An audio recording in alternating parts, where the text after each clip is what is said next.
여러분들에게 그렇게 물으면 뭐라고 답변을 하시나요? 좀 하나님이 좋아서 좀 이상한 사람이죠?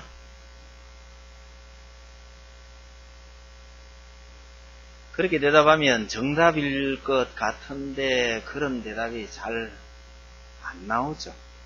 그럼 뭐라고 대답해요? 재미로 다니는 거 아니다 이러나요? 고민을 좀 해보셔요. 여러분, 공부를 재미로 하는 것은 아니지만 공부하는 게 재밌다고 하는 아이는 이 무서운 아이예요. 아마 무한한 발전 가능성이 있는 아이일지 모릅니다. 여러분, 교회를 재미로 다니는 것은 아니지만 교회 다니는 것이 즐겁다고 말하는 사람이 어쩌면 건강한 성도일 거라고 생각합니다. 그러면 건강하지 않은 성도도 있나요? 병든 성도도 있고, 그냥 뭐 감기 때문에 모르는 사람도 있으니까 약한 성도도 있다고 생각해요. 그럼 어떤 사람이 병이 들었고 어떤 사람이 약한 성도냐? 억지로 교회에 오는 사람. 예배에 한번 빠지면 무슨 큰 벌을 받지 않을까 싶어서 두려워서 예배에 못 빠지는 사람. 이런 사람들이 어쩌면 좀 약한 성도나 병든 성도가 아닐까 그런 생각이 듭니다. 여러분, 하나님 알지 못하는 사람들은요, 어떤 측면에서 보면 먹고 싶은 대로 먹고 하고 싶은 대로 하고 놀고 싶은 대로 다 놀고 굉장히 자유스럽게 보이는 반면에 예수 믿는 사람들요, 마음대로 할 수 있는 게 별로 없어요. 별로 재미도 없는 것 같고 마음대로 놀지도 못하고. 저는 뭐 놀러 다니는 거 별로 좋아하는 성미가 아닌데도 불구하고 나이가 좀 든 다음에요, 야, 벚꽃 구경을 한번 가봐야 되겠다 이런 생각이 나이가 그냥 많이 들어서 생긴 거예요. 하도 벚꽃 구경 그러니까 한번 가보긴 가봐야겠다 이런 생각이 들었는데, 참 기가 막히는 것은요, 벚꽃은 꼭 고난주간에 피더라고요. 한번 가보려고 그러니까 고난주간이잖아요. 그래서 제대로 된 벚꽃 구경은 하러 가본 적이 없고요. 대신에 동네에 있는 벚꽃이나 제가 마지막으로 근무했던 경주에 벚꽃이 참 좋더라고요. 그래서 구경을 간 게 아니고 지나다니는 길에 벚꽃을 잘 보기는 했죠. 여러분, 정말 예수 믿는 사람들이 하고 싶은 거 마음대로 못하고 늘 일에 잘 놀지도 못하고 그래 불쌍하게 사는 걸까? 이걸 한번 생각해 볼 필요가 있습니다. 오늘 우리가 읽은 본문이 하나님을 떠나버린 사람들, 그러니까 말하면 가인의 족보입니다. 이 족보와 5장에 나오는 하나님을 사랑하는 성도의 족보를 비교해 보면서 누가 과연 진짜 자유롭고 누가 정말 행복한 사람들인가를 한번 생각해 보려고 합니다. 일단은 가인의 족보가 뭘 말하는지 한번 살펴보려고 합니다. 조금 부수적인 내용이긴 하지만 이 가인의 족보는 일단은요, 진화를 부정한다고 말할 수 있습니다. 그러면 진화론에 따르면 우리 인류가 처음에는요, 원숭이처럼 나무에서 살았대요. 그러다가 나무에서 내려와서 채집을 하고 수렵을 하고 농경으로 삶의 모습이 바뀌는데 아주 오랜 세월이 걸렸다고 말합니다. 학교에서 이런 걸 배우다가 성경책을 펴보면요, 상당히 당황스럽습니다. 그런 얘기는 전혀 없고 처음부터요, 우리 조상들이 아주 화려하게 등장을 합니다. 가인은 성을 쌓았고요, 그 후손들이 바로 아벨은 양을 쳤잖아요. 가축을 치고 악기를 다룰 뿐만 아니라 심지어 두발 가인은 쇠를 다뤘다는 이야기를 합니다. 말하자면 우리 조상들이 원숭이처럼 아니면요 원시처럼 살다가 오랜 세월 뒤에 이렇게 변해간 것이 아니라 성경은 처음부터 이렇게 살았다라고 말하는 거죠. 여러분, 안 믿는 사람들과 우리와의 사이에 중요한 차이점이 뭐냐 그러면요, 하나님을 믿느냐 안 믿느냐의 문제예요. 하나님께서 만물을 창조하셨다고 믿는 우리와 이 모든 것이 우연히 생겼다고 믿는 사람들의 생각에는 근본적으로 차이가 있을 수밖에 없습니다. 이 우주가 우연히 생겼다고 말하면 우연히 생긴 이 우주가 오랜 세월을 지나다 보니까 조금씩 진화했다고 생각할 수밖에 없지 않느냔 말이야. 이거는요, 진화론을 믿느냐 창조를 믿느냐 이러기 전에 그 전에 하나님을 믿느냐 안 믿느냐의 차이이기 때문에 이거 갖고 논쟁할 필요도 싸울 필요도 사실은 없는 겁니다. 근데 이제 진화론자들이 말하는 우리 인류의 조상들이 원시인처럼 그렇게 살았던 흔적이 있다. 석기시대에 유물이 있고 옛날에 우리 조상들이 이렇게 살았던 흔적이 있지 않느냐. 이럴 때 그럼 우리가 뭐라고 대답을 할 수 있을까 하는데요. 노아 홍수가 그 답인 것 같아요. 여러분, 노아 때의 홍수는 오늘날 우리가 보고 있는 이런 홍수가 아닙니다. 온 세상을 완벽하게 물로 1년 동안 뒤덮고 있었던 이 홍수가, 이 홍수로 말미암아서 세상의 모든 것들이 다 사라져 버렸습니다. 그러니 그 홍수 후에 홍수에서 살아나온 사람들은요, 이내 원시인처럼 그렇게 살 수밖에 없었을 거라고 생각을 합니다. 진화론자들이 말하는 우리 인류의 조상들의 삶의 이야기가 사실은 그 홍수 이후에 시작된 걸로 생각을 하면 될 거라고 생각해요. 그러다가 간혹 홍수 이전에 있었던 문명화된 사회의 어떤 흔적이 발견되거나 홍수 이전에 우리 조상들이 알았던 것이 우리에게 전달되면요, 이건 도저히 말이 안 되는 겁니다. 이해할 수 없는 거거든요. 그러니까 뭐라고 그러냐? 모르겠다 이러면 되는데 모른다란 말 대신에 아주 좋은 말을 하나 만들었어요. 그게 불가사의다 이런 겁니다. 불가사의다는 건 솔직히 말하면요, 어떻게 된 건지 모르겠다 이래 말해야 되는데, 그래 말하면 실력이 좀 없는 것 같고, 이건 불가사의다 이런 뭐 좀 있는 것 같아 보이잖아요. 여러분, 이 지구상의 불가사의가 얼마나 될까요? 오늘날 발달한 과학 문명을 동원했어도 이유를 모르겠다 이런 게 몇 가지나 될까요? 7가지요? 7대 불가사의라는 거는 큰 것만 7개를 말한다는 얘기예요. 그럼 몇 개나 될까요? 수도 없이 많아요. 이 지구상에 도저히 이해가 안 되는 불가사의라는 것이 정말 많아요. 그런 얘기를 하면 참 재밌겠지만 피라미드도 사실은 한마디로 불가사의라고 하는 게 맞습니다. BC 2500년 전에 누가 어떻게 해서 만들었다, 도저히 이해할 수 없는 이야기입니다. 그 중에 하나는 제가 늦게 알게 된 그 불가사의 중에 하나는요, 한의학이에요.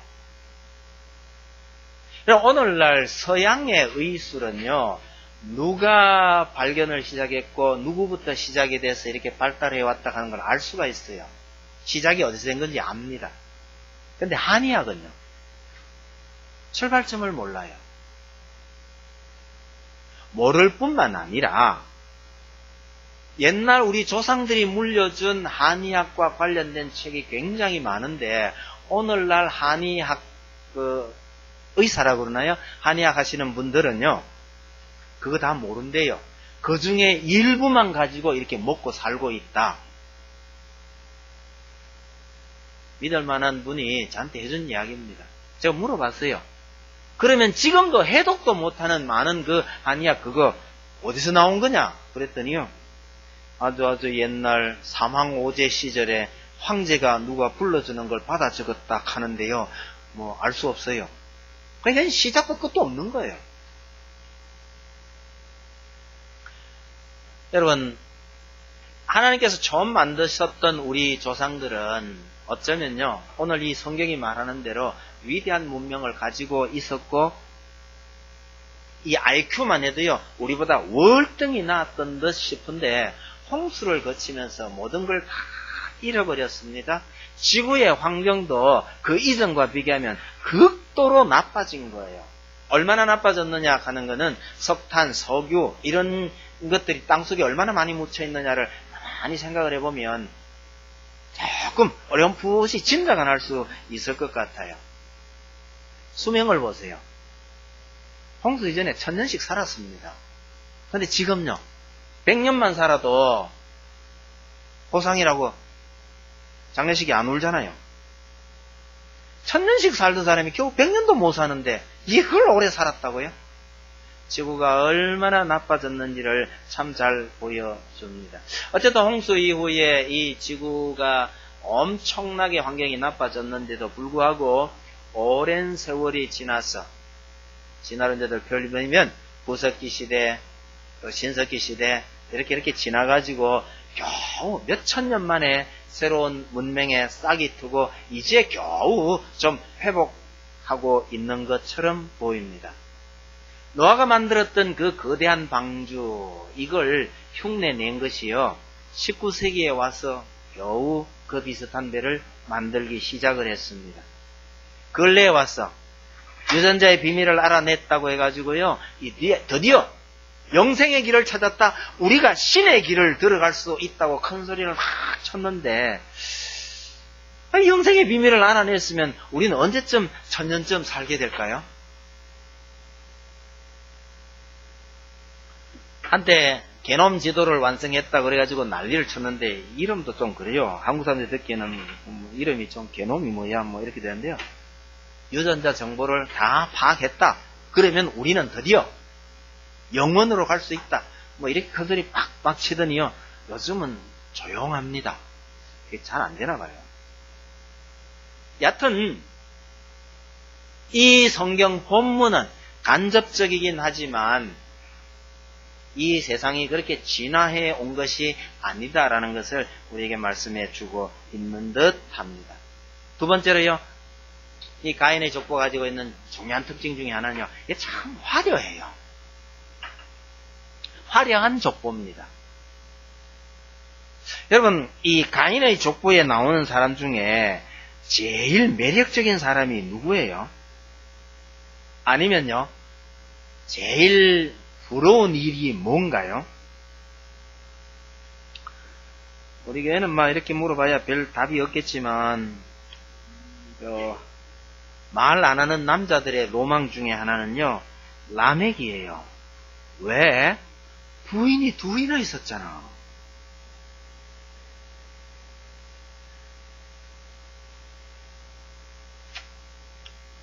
남자들은 일찌감치 예수 믿고 말씀대로 살도록 잘 단돌이 해놓지 않으면요, 이게 어디로 튈지 모르는 이상한 종족들이기 때문에 일찌감치 예수 잘 믿어야 되는 게 그게 복입니다.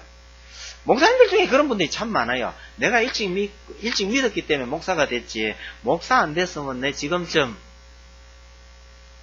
어디 가서 휘 날리고 있을 거다, 그런 소리 하는 사람들 참 많아요. 그 말 제일 많이 하는 사람이, 지금 얘기하면 안 되겠구나. 인터넷만 안 올리면 얘기해도 되는데, 그런 분들이 참 많습니다. 여러분, 이 가인의 족보에서 가장 두드러진다, 아니면요, 정말 멋진 인생을 살았다고 말할 수 있는 사람이 라멕입니다. 특징이 두 가지인데요. 두 아내를 가졌다는 점과 아들 셋이 너무 잘났다는 점입니다. 그렇기 때문에 엄청나게 큰 소리 빵빵 치고 사는 사람이었습니다. 우선 두 아내를 가졌다는 게 뭐가 문제냐 하는 거예요. 오늘날 우리 사회가 하도 성적으로 문란하니까 부인 하나에 그 다음에 숨겨놓은 애인이 몇 명 있는 것 정도는요, 그러려니 합니다. 제가 옛날에 함께 근무했던 학교에서 일어난 일인데요. 선생님 두 분이 각자 바람을 피웠는데 애인을 데리고 데이트를 하다가 마주쳤나 봐요. 따로따로 바람을 피우고 다니는데 두 사람이 팔짱을 끼고 가다가 이게 딱 마주친 거예요. 무슨 일이 벌어졌을까요? 두 사람 다 너무 놀래가지고 거기서 튀어버렸다는 거죠. 놀래가지고 이 들키가지고 이제 우리 마누라면 큰일 난다니까 튀었는데, 한참 뛰다가 가만히 생각을 해보니까 지난해나 어차피 지도 말 못하고 나도 말 못하니까 별 문제 아니네. 그래서 안 뛰답니다. 그 이튿날 학교 와서 둘이 만나가 뭐 했겠어요? 씩 웃고 끝났죠. 제가 그 얘기 들으면서요. 학교 선생님들이 이러고 앉아있으니 다른 사람들이야 말해 뭐 하겠냐. 이런 게 오늘날 우리 사회일 수도 있습니다. 그러니까 아내 두 사람을 가지고 있을 때도 이러면 아무 감동이 안 오죠. 그러나 여러분 그 당시 사회를 가보세요. 하나님께서 한 남자가 한 여자와 만나서 하나를 이루라라는 계명을 주셨고 그 계명이 지켜오던 사회입니다. 그런데 라멕이라는 인물이요. 부인을 둘 데린 겁니다. 이게 뭔지 아세요? 최초의 중원자라고 불리는데 이게 무슨 의미냐 하면 하나님의 말씀에 고의적으로 도전한 최초의 인물이다. 그런 뜻입니다. 하나님께서 주신 계명을요. 고의로 어긴 겁니다. 남학교에 가끔 그런 일이 있는데요. 아이들이 선생님께 대해 가지고 함부로 도전을 못해요. 그런데 가끔 어떤 놈이요. 선생님한테 덤비는 놈이 나와요. 물론 뭐 선생님이 좀 잘못했거나 그런 경우가 있는 경우라고 칩시다. 그래가 선생님한테 대들었다가요. 일반적으로 늘씬하게 그냥 두드려 맞고 혼이 나잖아요. 그럼에도 불구하고 선생님한테 대들었던 그 놈은요. 아이들에게 있어서는 영웅이 됩니다. 저 쿤에서 그런 기억이 한 번 있는데 남한산성에서 교육을 받고 있었는데 어느 날 저게 한번 외출을 나갔어요. 겨울에 사리비 채취하려고 갔다가 잠시 남한산성 꼭대기 올라가서 잠시 휴식을 주겠다고 해산을 했는데 신났죠. 뭐. 입대하고 처음으로 외부 구경을 나간 거니까요. 잘 놀고 있었는데 나중에 산꼭대기에서 막 불러 제끼고 난리가 났어요. 그래 올라가니까 우리를 인솔했던 구대장이 화가 머리끝까지 나서 오늘 내려가면 이놈 새끼들 죽었다 하고 빨리 가자고 이러는 거예요. 그래서 우리한테 구대장의 명을 전해줬던 향도락합니다. 뭐 군대로 말하면 소대장격 되는데요. 그 친구한테 물어봤어요. 야, 해산하고 언제까지 모이라고 말 안 했잖아. 이랬더니 이 친구가 뭐라 하냐면요. 원래 구대장이 1시간 만에 모이라 했는데 뭐처럼 내려왔는데 까짓거 벌 쓰면 쓰고 맞으면 맞고 까짓거 놀자 이래서 자기가 전달 안 해버렸대요. 그리고 자기가 해산 이래버렸대. 신나게 놀았죠 뭐. 그날 우리 내려가가지고요 밤새도록 봉체조하고요. 달밤에 체조하는 거예요. 그 봉체조 힘듭니다. 밤새도록 체조하고 이작당을 했는데도 불구하고 한 놈도 그 향도한테 욕한 놈 없어요. 잘했죠. 글마 때문에 우리 죽는다고 고생했었어도요. 진짜 멋있는 놈이야. 지금은 이름도 얼굴도 기억 안 납니다만은 이야 진짜 군대에서 그 정도 강 굵게 놀 수 있으면 참 대단한 놈이다. 이런 인상이 지금 아직도 박혀 있어요. 라멕은요. 하나님께서 명한 그 계명을 최초로 어겼다라는 것은 최초로 하나님께 도전했던 하나님과 맞짱 떠볼 그런 심산으로 나섰던 사람이다. 그렇게 이해하셔야 됩니다. 이 부인이 두 있었다는 거는요. 그 다음에 아들이 셋 있었는데 이 세 아들이 얼마나 잘난 인물인가를 볼 필요가 있어요. 여러분 우리나라에서 고시 합격했다 이러면 플랜카드 잘 붙대요. 저 시골에 가면요. 좋은 대학에 붙어도요. 플랜카드가 몇 장이나 붙는지 몰라요. 근데 라멕의 아들들은 정말 대단합니다. 야발, 가축치는 자의 조상이 됐다 그렇게 되죠. 요즘 말로 하면 경제계의 교물이 됐다라는 뜻입니다. 오늘날 우리 입장에는 경제계에 아니면 가축치는 자의 조상이 됐다 그러면 이 사람은 조그마하게 시작을 하고 그 다음 이게 이제 그 일이 후대에 내려가면서 점점 커졌다 그렇게 이해를 합니다만은 여러분 그 당시 사람들은 천년을 살았다는 걸 기억하셔야 합니다. 그런 시대에 경제계의 거물이 됐다는 것은 본인이 거물이 됐다라는 뜻이에요. 그럼 우리나라 역사가 예를 들어서 조선 역사가 500년입니다. 초기에 누군가가 그 조상이었다 그러면 그 사람은 조상으로 끝나고 그 뒤가 점점 커졌다 이런 뜻이 되겠지만 500년 1000년을 본인이 살고 있는 거예요. 그러면 본인이 그렇게 됐다라는 것을 가리키는데, 여하튼 이 야발은요, 오늘날 식으로 말하면 경제계의 거물이 된 거예요. 여러분, 돈 많이 가진 게 얼마나 자랑인지 혹 아시나요? 저도 잘 모릅니다. 돈 뿌리면서 사는 게 어떤 재미일지 혹 아시나요? 잘 모릅니다. 잘 모르니 넘어갑시다. 그 다음 유발이 나오죠. 수금과 퉁소 잡는 자의 조상이 됐대요. 요즘 말로 하면 연예계와 예술계의 거물이 됐다라는 뜻입니다. 여러분, 연예계 예술계라는 게요, 화려한 걸로 먹고 살잖아요. 인기로, 사람들의 인기로 먹고 사는 거잖아요.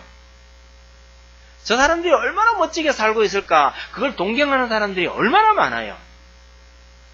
그럼에도 불구하고 그 이면에는요, 음란이 얼마나 심하며 갑질이 얼마나 심한지 스타라고 하는 사람들이 종종 자살하더라고요. 허무하기도 하고 스트레스가 극에 달하기도 한다는 것은 뒤집어 말하면 거기에 엄청나게 갑질하는 사람이 있다는 뜻이고, 그런 사람들은 어마어마한 힘을 가지고 있다는 뜻이 됩니다. 이들이 얼마나 큰 힘을 가지고 있었으면 지난 정권의 블랙리스트가 주로 문화예술계를 대상으로 만들었잖아요. 그걸 생각을 해보면 이 유발이라는 사람이 당대에 얼마만한 힘을 지닌 사람이었느냐라는 것을 미루어 짐작할 수 있을 것 같습니다. 두발가인은요, 구리와 쇠로 여러 가지 기구를 만들었다고 그러는데, 요즘 말로 하면 중공업을 일으킨 자여 최첨단 무기 제조업자나 마찬가지입니다. 첨단 무기라는 것이 고대에 얼마나 위력을 발하는지 한번 보세요. 고대의 전쟁은요, 전부 다 첨단 무기를 누가 만드느냐에 달렸어요. 그러니 이런 것을 만드는 자가 권력을 독점하고 큰소리 칠 뿐만 아니라 결국은 폭력을 휘두를 수밖에 없게 되는 거죠. 그런데 라멕이 이런 세 아들을 두었으니 한마디로 말했어요. 돈과 명예와 권력을 한 손에 털어진 자입니다. 이 라멕이요. 그러니 하나님을 향해 도전을 한 겁니다. 부인 두 사람을 뒀다는 게 바로 그런 의미가 됩니다. 이 라멕이 무슨 큰 소리를 치는지 한번 보셔요. 23절과 24절에 나오죠. 아다와 실라여 내 목소리를 들으라. 라멕의 아내들이여 내 말을 들으라. 나의 상처로 말미암아 내가 사람을 죽였고 나의 상함으로 말미암아 소년을 죽였도다. 이러고 앉아 있는 거예요. 몇 사람 죽였대요? 두 사람 가지 마세요. 히브리 사람들은 같은 말을 자꾸 반복하는 경향이 있어요. 그래서 앞부분도 반복이고 여기도 반복입니다. 그러니까 한 사람 죽은 거예요. 왜 죽였어요? 나의 상처로 말미암아. 그러니까 뭐 어쩌다가 보니까 상처를 조금 입었나 봐요. 조금 다쳤단 말이에요. 조금 다쳤는데 죽여버렸어요. 그걸 지금 자랑하고 떠들고 있는 겁니다. 이것도 아마 하나님을 향한 도전일 거예요. 그러면서 더 가관인 게 고단 말, 가인을 위하여는 벌이 7배일진데 라멕을 위하여는 벌이 77배의 일이로다 이러잖아요.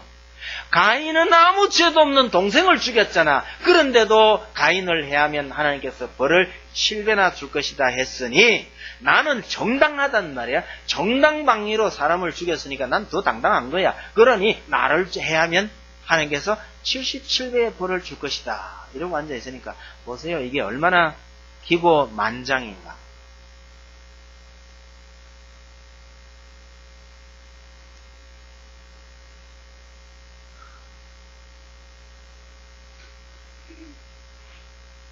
여러분, 라멕이라는 사람이 당시 사람들과 비교할 때는 정말 뛰어난 사람, 큰 소리 칠 만한 사람일 수 있어요. 그런데 사람들 가운데 뛰어난 이 사람이 큰 소리를 치다 보니 누구도 우습게 여기느냐? 하나님마저도 우습게 여기는 그런 수준이 됐다는 거죠. 가인의 족보에서 가장 대표적인 인물이 라멕이라고 여겼을 때 이 라멕을 위시해서 당대의 위대한 인물들이라고 이어지는 이 사람들의 이야기가 그 다음 어떻게 이어져 갈까요? 결론은 간단합니다. 홍수로 그 얘기는 완전히 끝이 납니다.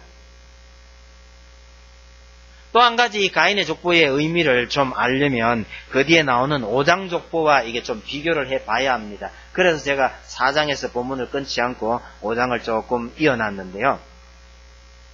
여러분 5장에 나오는 족보가 누구 족보인지 한번 보세요. 5장 1절에 이것은 아담의 계보를 적은 책이니라. 이러니까 아담의 족보라 그러는 거죠.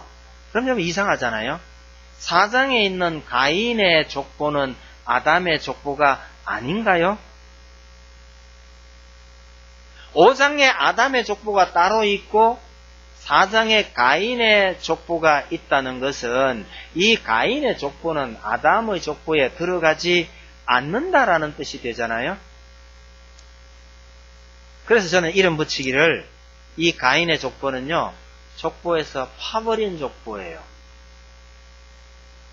아담의 족보에서 파내버린 족보다, 그런 뜻입니다. 4장 26절 한번 보세요.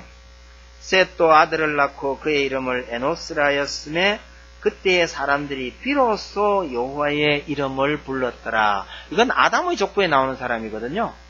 그때 비로소 여호와의 이름을 불렀다는 것은 그 위에 나와 있는 가인의 족보에 있는 사람들은 여호와의 이름을 안 불렀다는 뜻이에요.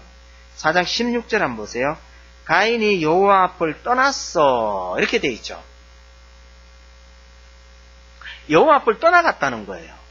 그러니 이 4장에 나오는 화려한 족보는 하나님과 아무 관련이 없는 사람들의 족보라는 뜻입니다. 가문에서 추방당한 사람들의 족보라는 이야기입니다. 그래도 멋진 인물들, 정말 잘 사는 인물들로 채워져 있지 않습니까? 예, 맞습니다. 정말 멋진 사람들의 인물로 채워진 족보입니다. 그럼 아담의 족보는 어떤가? 그보다 더 나은가? 한번 살펴볼 필요가 있는데요. 여러분, 아담의 족보는 정말 재미없어요. 그저 몇 세에 누구 낳고 몇 세에 죽었더라, 낳고 죽었더라, 낳고 죽었더라, 이거만 쭉 반복해 갑니다. 어떤 목표를 향하여 열심히 달려가는 듯한 느낌이 드는데, 그렇다고 해서 특출한 인물이 별로 보이지를 않아요.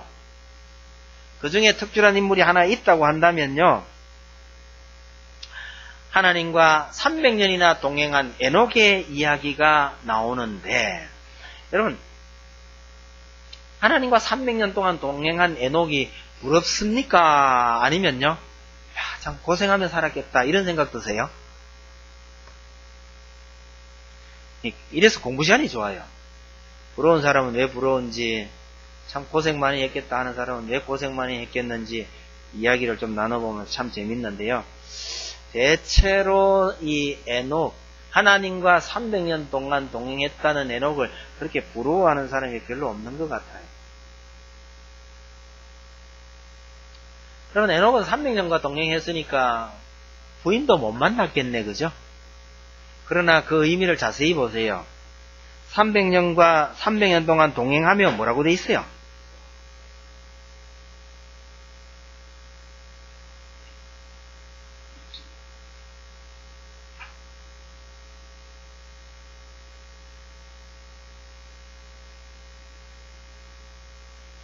(22절이죠) 5장 22절. 300년을 하나님과 동행하며 자녀들을 낳았으며, 이런 표현을 쓰고 있죠. 하나님과 동행하면서 어떻게 자녀를 낳았을까요? 정상적인 가정생활을 영위하면서, 일상생활을 영위하면서 하나님과 동행했다는 뜻이기 때문에 이걸 어떻게 이해할 거냐라는 건 또 다른 문제니까 나중에 다른 기회에 얘기하는 걸로 하겠습니다. 여하튼 이 밋밋한 아담의 족보의 가장 중요한 특징은요, 끊어지지 않아요. 여기 쭉 이어져 갑니다. 예수 그리스도까지요. 홍수가 일어났음에도 살아남습니다. 끊임없는 이민족의 침입 가운데도 살아남습니다.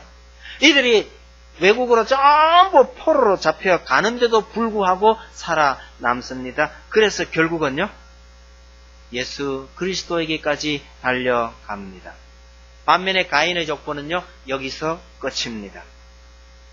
여러분, 성도의 삶이 영생을 향해서 달려가는 길이라고 할 것 같으면 불신자들의 그 화려한 삶은요, 사망을 향해서 가는 길입니다.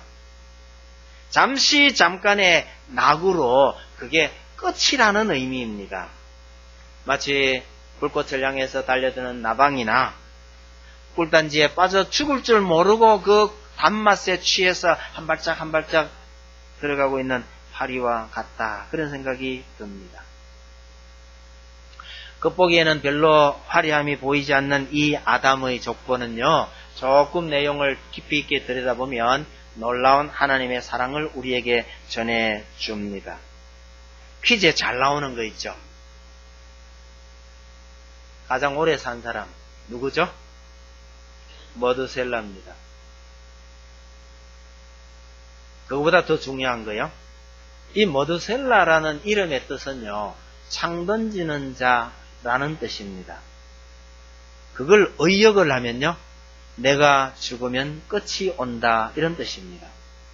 창 던지는 자와 내가 죽으면 끝이 온다, 이게 무슨 연관이 있느냐?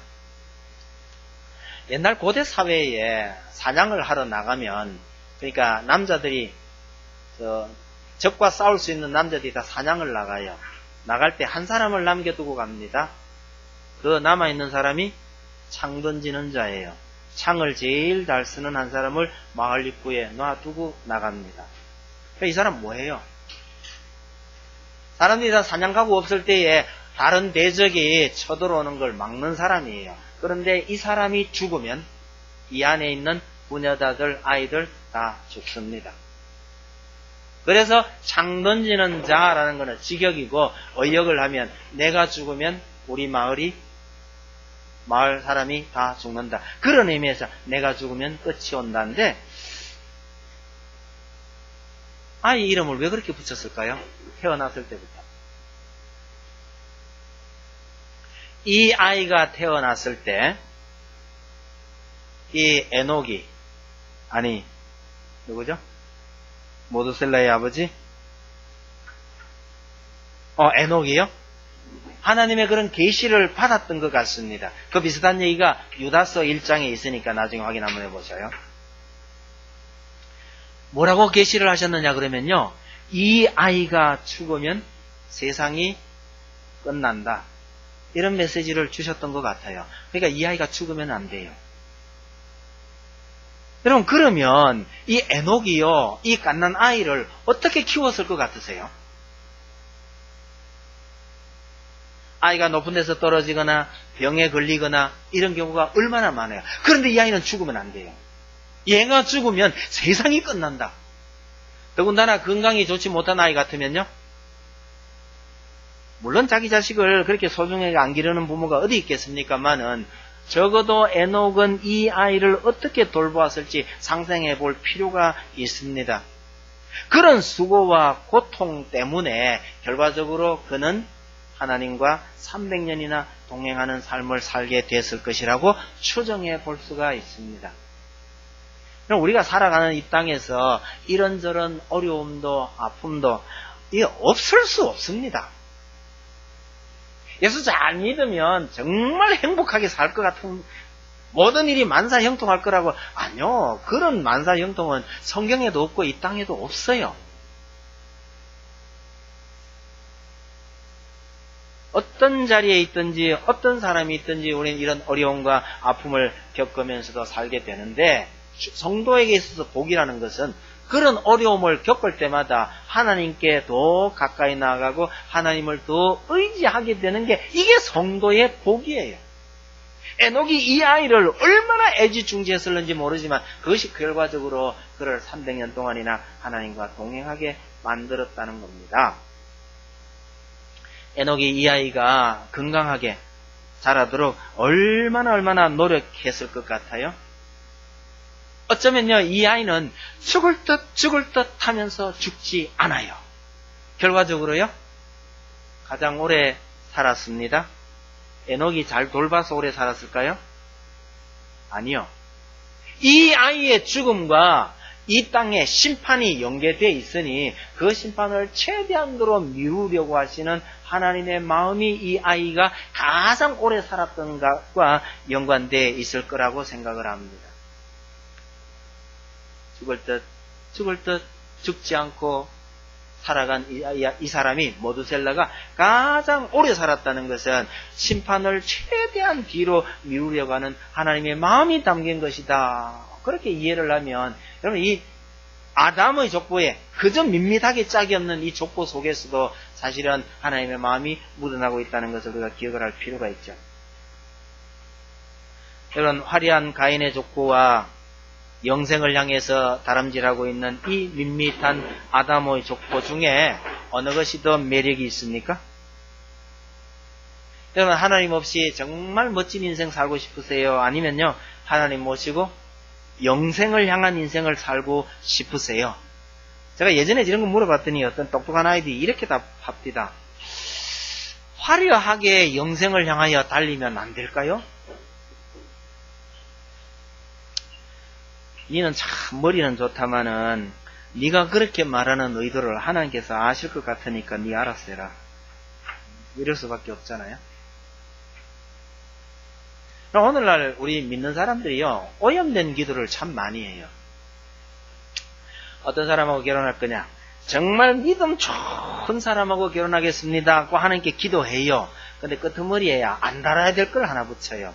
하나님 돈도 좀 있는 청년이면 더 안 좋겠어요? 요게 오염입니다.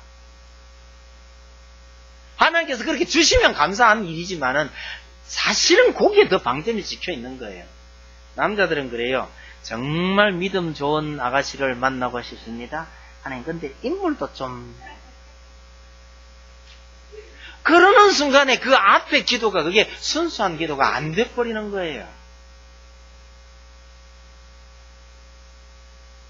우리는 하나님 의지하고 정말 하나님께서 주시는 대로 하나님 인도하시는 대로 따라 살겠습니다 하면서도 자꾸 세상을 견눈질하고 사는 게 그게 우리 솔직한 모습이기도 합니다.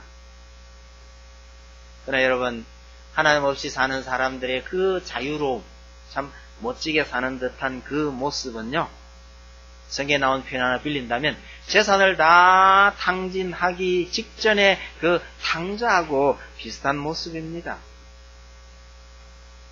세상에서 아무리 멋지게 산다 싶어도요 하나님에게서 멀어지고 있다면 그게 불쌍한 거예요. 부모 없는 아이들처럼요 부모 없는 아이들 간섭할 사람 없잖아요. 하고 싶은 대로 다 해도 되잖아요. 이게 멋지고 그게 자유라고 생각하십니까? 대구는 잘 모르겠습니다만 제가 시골에 있을 때 애들 물어보면 아이들 소망이 뭐냐? 빨리 고등학교를 졸업하고 대학을 가는 게 목표예요. 근데 공부를 하겠다고 대학 가는 게 아닙니다. 엄마 아빠 없는 데서 자취해보는 거 그게 목표예요. 해보면요 한 달도 안 돼가지고 눈물이 쏙 빠질 겁니다. 그게 진짜 자유나는 거예요. 부모 간섭 받아가면서 잔소리 들어가면서 살고 있는 게 그게 진짜 복이라는 거 우리 아이들은 언제나 그런 거 깨닫게 될까? 그것도 불가사입니다. 저하고 함께 근무하던 선생님들 중에 친하게 지내는 분들이에요. 일주일에 한 번씩 풀코스 뛰는 분들이 있었습니다. 자기들 말로 풀코스래요. 그럼 뭔데 하니까 퇴근하면 같이 저녁 먹고 술 한잔하고 노래방 갔다가 당구장 갔다가 순서는 제가 잘 모르겠어요. 몇 군데를 거치고 새벽 한 3시나 되면 집에 들어가는 거 그걸 풀코스래요. 일주일에 한 번씩 그런데요. 그래 아침에 와가지고는요 아이고 머리야 선생님 저 수업 좀 대신 봐주면 안 되겠습니까? 이래요. 아니면요 저 수업하는 옆반이니까 옆반 조금 조용시켜주세요. 제가 어디 가서 한숨 자고 올게요. 이런 짓들 참 많이 합니다. 풀코스를 뛰면 그 다음날 꼭 티를 내. 그래서 제가 어느 날 물어봤어요. 야, 그거 진짜 재밌나? 답이 뭔지 아세요? 상상을 한번 해보세요. 뭐라고 대답을 했을까? 제가 들은 답은 이겁니다. 선생님, 이 짓도 안 하면 무슨 낙으로 삽니까? 이게 답이에요.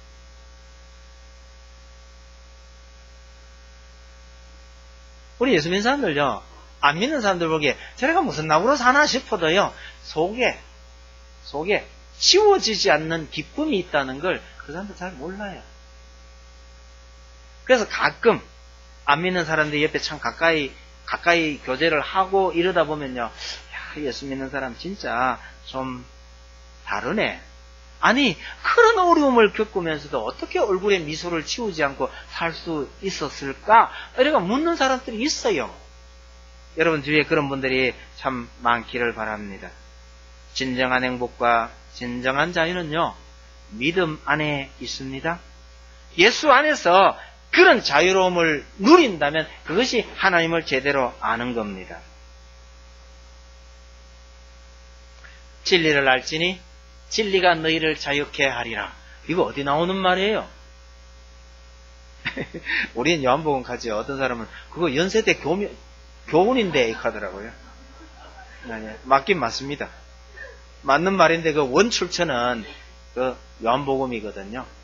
여러분, 우리를 진정으로 잠깐 나가보세요. 우리를 진정으로 자유롭게 하는 것은 바로 그 진리가, 믿음이 우리를 자유롭게 하는 거죠. 베드로가 이런 말을 했습니다. 예수님께서 너희도 가려느냐라고 물었더니 영생의 말씀이 주께 있으니 우리가 누구에게로 가오리까? 거기에 참된 기쁨과 참된 즐거움이 있는 것인데 여러분들이 그런 기쁨을 누리며 사시게 되기를 바랍니다. 찬송 드립시다. 443장입니다.